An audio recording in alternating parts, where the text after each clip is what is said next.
Have you ever held a door open for someone, standing there with a polite smile, and they just breeze right through it? They don't make eye contact. They don't give that little nod of acknowledgement.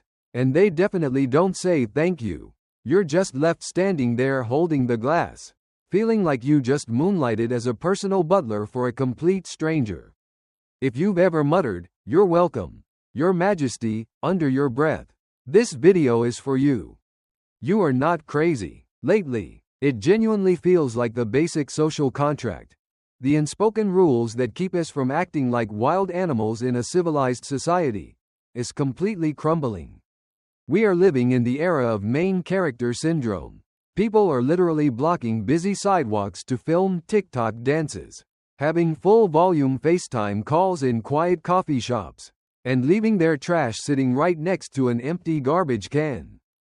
When you're the person who still waits for others to get off the elevator before stepping in, or the one who actually lowers your voice in public, it's easy to feel like a relic from a forgotten time. You feel like you're performing a one-man play, and the audience left the theater years ago.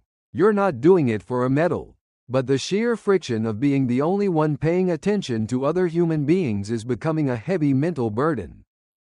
It leads to something I like to call polite burnout. You start asking yourself, what is the point? Why am I putting in all this extra emotional labor when nobody else gives a damn?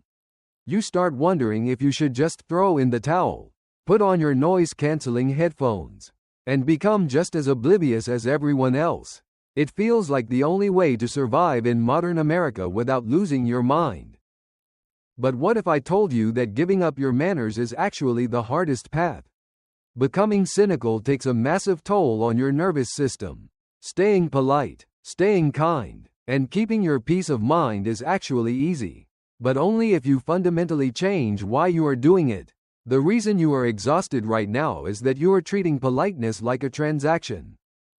Let me explain. Subconsciously, when we do something nice, we expect a receipt. I held the door.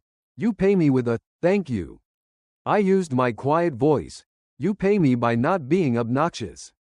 When society stops handing out those receipts, you feel cheated. You feel bankrupt. The secret to fixing this isn't to stop holding doors. The secret is to stop waiting for the receipt. Here is the mindset shift. The beauty of having manners is that you are setting a standard for yourself. Nobody else. Having grace and class is its own reward.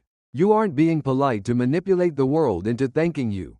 You're being polite because you refuse to become the kind of person you would be embarrassed to be. You are a thermostat, not a thermometer. A thermometer just reacts to the room. If the room is cold and rude, the thermometer drops. But a thermostat? A thermostat sets the temperature. When you decide that your character is not dependent on the behavior of a rude stranger at Walmart, you take your power back. You become untouchable. Your kindness stops being a fragile gift you give to others, and becomes a shield you wear for yourself. And here is the beautiful, hidden truth about this. It is not invisible. You might feel like a ghost, but the right people are absolutely watching. Think about waitstaff, cashiers, and flight attendants. They deal with the absolute worst of human behavior all day long. When you step up to the counter, look them in the eye, smile, and say a genuine, thank you, you are throwing them a life preserver. Service workers love helping polite people. Salespeople remember you. Your managers notice the grace you handle situations with, and those are the people they want representing their companies. It builds invisible social capital. You might not get a thank you from the guy who cut you off in traffic, but you are building a reputation and a life that attracts other high-quality, emotionally intelligent people. But to make this truly sustainable, you have to establish boundaries. This is where most nice people fail. Being polite does not mean you have to be society's emotional janitor. If someone is being rude, you don't have to absorb their toxic energy. You are allowed to assertively express annoyance. You are allowed to step back and say, I am not taking responsibility for this situation. You have to learn how to drop the invisible backpack. Just because no one else is stepping up to help, doesn't mean it has to be you every single time. It is a tragedy that the world isn't always fair. And it's a tragedy that not everyone will get to experience your wonderful care and attention. But you are just one person. You cannot save every situation.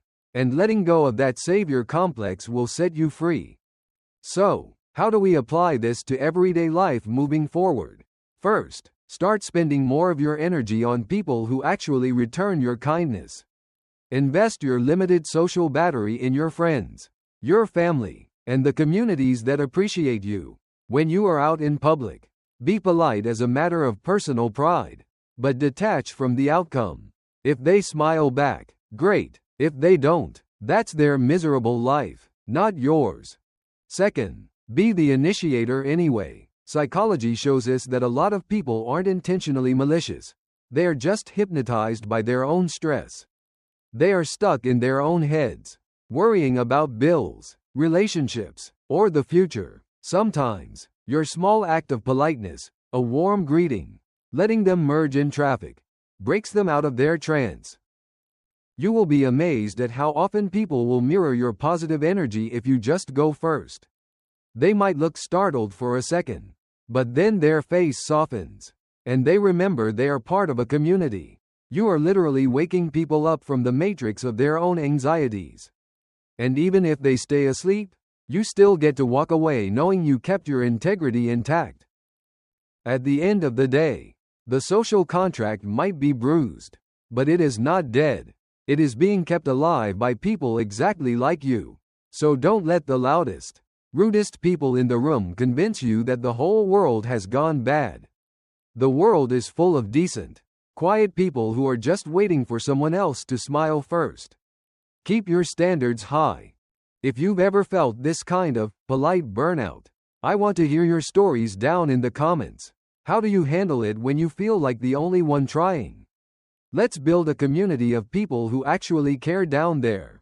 If this video helped you shift your perspective, hit that like button, subscribe to the channel, and remember, your character is the one thing no one can ever take from you. See you next time.